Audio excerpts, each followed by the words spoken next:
Le père, souvent, il est mis de côté, mais en fait, lui aussi, il va être impacté par ce qu'on appelle le stress du futur papa.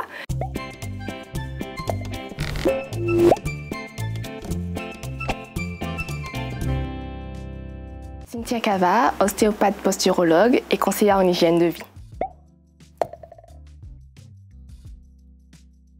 Alors l'ostéopathie, c'est une thérapie manuelle qui va juste redonner de la mobilité aux différentes parties du corps afin de diminuer les différentes tensions et redonner ce qu'on appelle la vitalité et redynamiser l'auto-guérison du corps. Alors, en tant qu'ostéopathe, on va faire des techniques manuelles, c'est-à-dire on va mobiliser chaque partie du corps et relever ce qu'on appelle des restrictions, donc des blocages, pour justement libérer les tensions et redynamiser le corps. Ça peut être des blocages articulaires, des tensions musculaires, ligamentaires, mais encore des tensions au niveau des organes qui peuvent faire des blocages et entraîner des douleurs de type lombalgie, c'est-à-dire maux du dos, ou tout simplement ça peut être des maux de tête, ça peut être vraiment, c'est très large comme pratique. Une femme enceinte consulterait un ostéopathe dans le cadre soit de préventif ou encore curatif. C'est-à-dire que lors de la grossesse, on peut ou pas avoir des douleurs ou aggraver les douleurs déjà présentes. Tout simplement parce qu'il y a un changement et hormonal et mécanique dû à la grosseur du ventre. Donc, chaque ostéopathe a des techniques différentes qui seront plus ou moins adaptées à la physiologie du moment. C'est-à-dire qu'on va vraiment mobiliser la zone qui est en souffrance à ce moment-là. Et s'il n'y a pas de souffrance, on va juste aider à garder justement cette mobilité et cette harmonie du corps. Le plus souvent, chez la femme enceinte, il y a ce qu'on appelle des douleurs lombaires avec des douleurs sciatiques, c'est-à-dire une douleur qui descend dans la jambe. C'est dû tout simplement au fait que le bassin est bougé et qu'il y a une irritation au niveau du nerf. Nous, en tant qu'ostéopathe, on va venir soulager un peu cette zone pour que la grossesse puisse se dérouler de mieux en mieux. Alors, dès les premiers jours de la vie, on peut consulter un ostéopathe. Donc, le nourrisson est totalement concerné. Tout simplement que la grossesse ait été, on va dire, sereine ou pas, ou que l'accouchement ait été laborieux ou pas, c'est-à-dire avec utilisation de forceps, de cuillères, ou césarienne, il peut y avoir des tensions qui sont impactées sur bébé.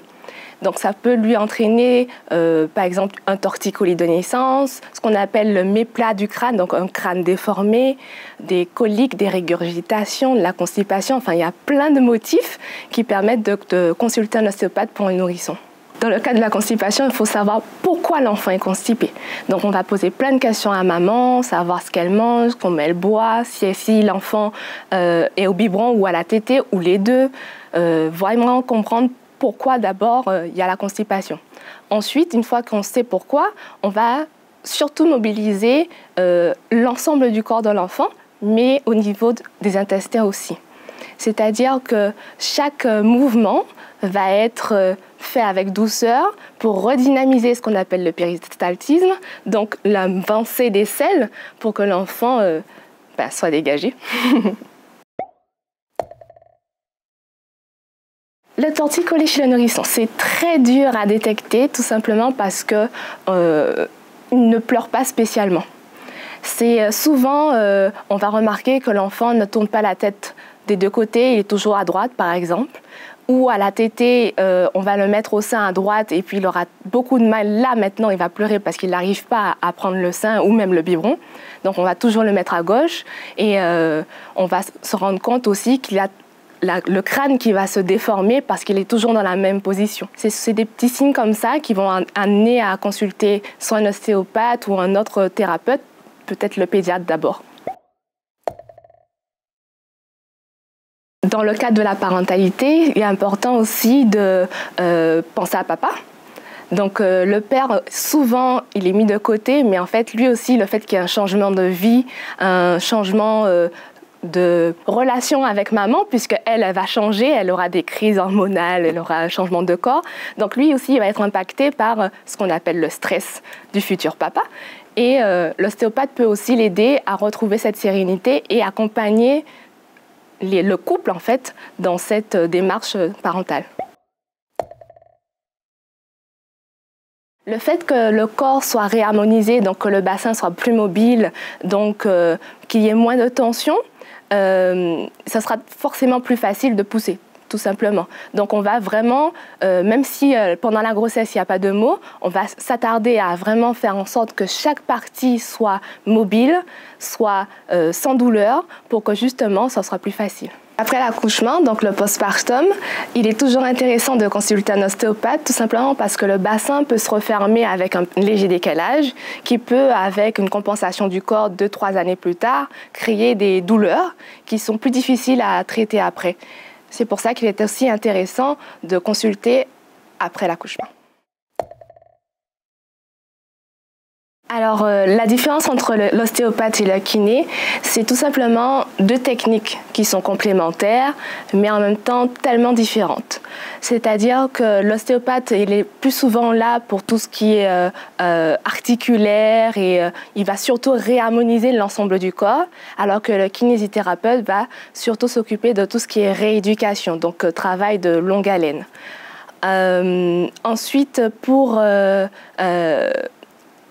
l'ostéopathe, chaque technique sera vraiment ciblée en fonction de l'individu. Donc les techniques sont vraiment douces, elles sont vraiment particulières et adaptées à l'âge, au vécu et aussi à la douleur. On peut consulter un ostéopathe tout au long de sa vie, de la naissance jusqu'à la vieillesse. À la naissance, par rapport au passage du bébé dans le bassin, il peut créer ou pas des tensions qui peuvent par la suite entraîner tous les motifs qu'on a abordés tout à l'heure.